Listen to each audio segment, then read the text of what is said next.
fati i gjithë diktatorëve, të cilët janë treguar kokfort ndaj popullit tyre, masi e kanë vjellur, e kanë shitur, e kanë shkatruar dhe e kanë qeverisur, dihet siç ta thash pak më parë, është i pashmangshëm dhe fuqia popullore është më e madhe se sa fuqia për mbrojtjen e regjimit.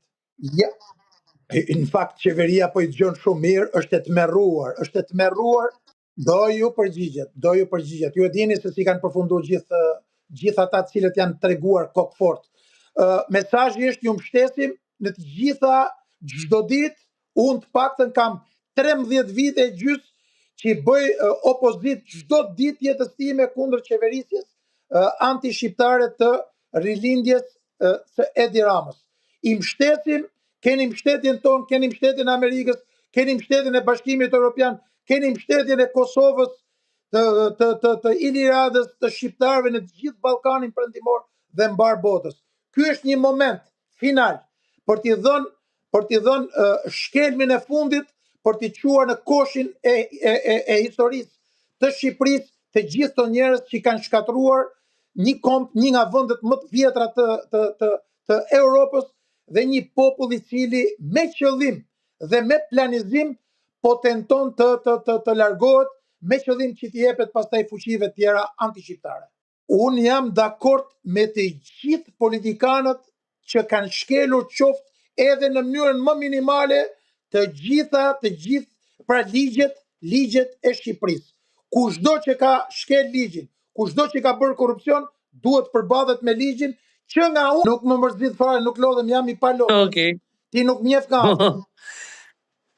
Dritan. Jam i pa lodhshëm, jam i pa mposhtë. Okej, Dritan, çfarë mendoni në fakt se po flitet her pas here që kjo protestë mund të shkaktoj dome në aspektin e turizmit në Shqipëri, duke ditë që tashmë është sezoni i verës dhe njerëzit ndoshta kanë frikë të vinë të i kalojnë pushimin në Shqipëri.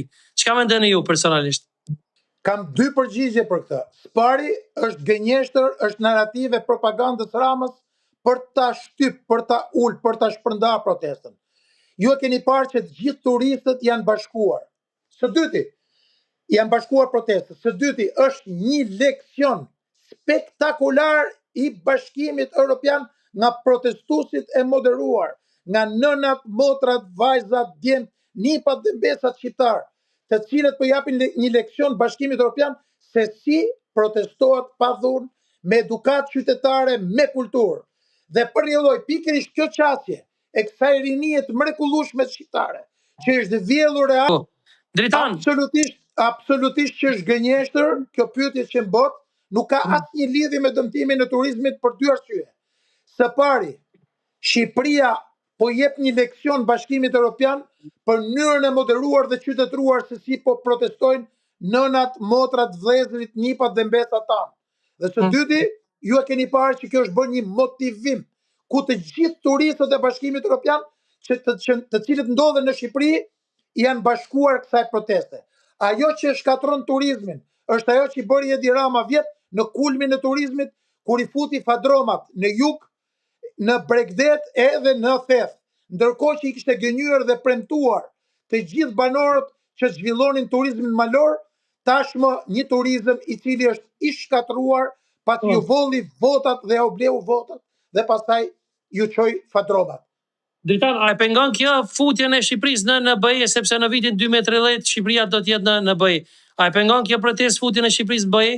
A e dëmton? Absolutisht. Ajo që e pengon hyrjen e Shqipërisë në Bashkimin Evropian është mënyra e qeverisjes e cila tashmë edhe nga Departamenti Amerikan i Shtetit, edhe nga Bashkimi Evropian i ka deklaruar që Shqipëria nuk plotson asnjë kusht, dhe së dyti, korrupsioni, kontrolli i krimit organizuar ndaj qeverisjes dhe përfshirja e trafikantëve të drogës në të gjitha investimet strategjike, ose e thon ndryshe, dhënia e statusit të investitorëve strategjik të gjithë personave të cilët po pastrojnë paratë e trafikut drogës në Shqipëri. Dhe ky është problemi i cili pengon zhvillimin dhe integrimin e Shqipërisë në Bashkimin Evropian dhe mungesa